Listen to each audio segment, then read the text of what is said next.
Bonjour et bienvenue dans la revue Caraïbes 2016, désormais bilingue et mensuelle. Pour démarrer l'année, nous vous proposons un bilan du dernier trimestre 2015 et une lecture de l'actualité de ce mois de janvier dans la région. La fin d'année a été marquée par la tenue d'élections majeures dans la Grande Caraïbe qui dessinent une gouvernance renouvelée dans la région. Au Venezuela, les élections législatives se sont soldées par la large victoire de l'opposition sur le Parti socialiste unifié du président Nicolás Maduro. La table de l'unité démocratique, la MUD, parti de droite désormais majoritaire au Parlement, a provoqué un blocage des institutions début janvier en investissant 3 députés suspendus par la Cour suprême de justice.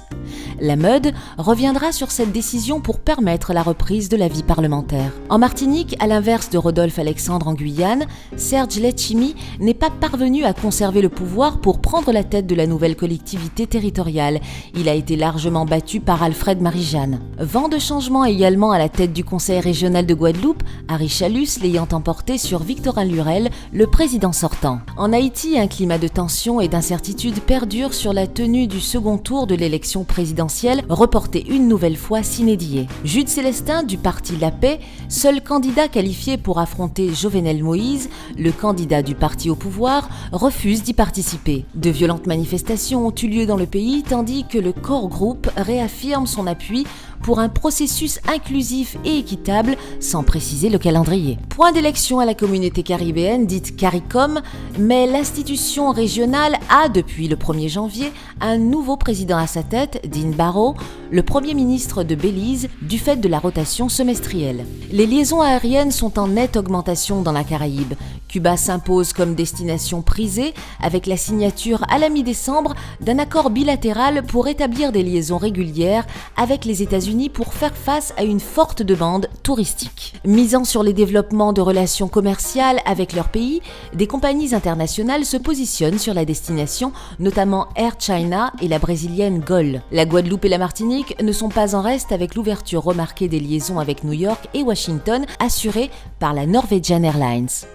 Cependant, le transport interrégional reste à la peine puisque l'ALIAT, compagnie caribéenne historique, continue de faire face à de grandes difficultés financières et organisationnelles. La 21e conférence des Nations Unies sur les changements climatiques, dite COP21, qui s'est tenue du 30 novembre au 11 décembre à Paris, a débouché sur un accord adopté par 196 délégations internationales et qualifié d'historique. Les Caribéens s'étaient mobilisés pour parler d'une seule voix lors de cet événement afin d'inscrire à l'agenda les problématiques économiques et environnementales de leur territoire et notamment faire porter le poids du virage vers une économie plus verte aux pays développés. Considérant avoir obtenu satisfaction, les participants caribéens se sont tous réjouis de cet accord qui prévoit la mitigation des dommages et pertes subies par les petits États insulaires en développement. Cependant, quelques voix très critiques se sont élevées dans la région et dans le monde, comme celle du militant écologiste canadien Paul Watson, au motif que l'accord de Paris comprend davantage de promesses que de vraies mesures contraignantes. Ainsi,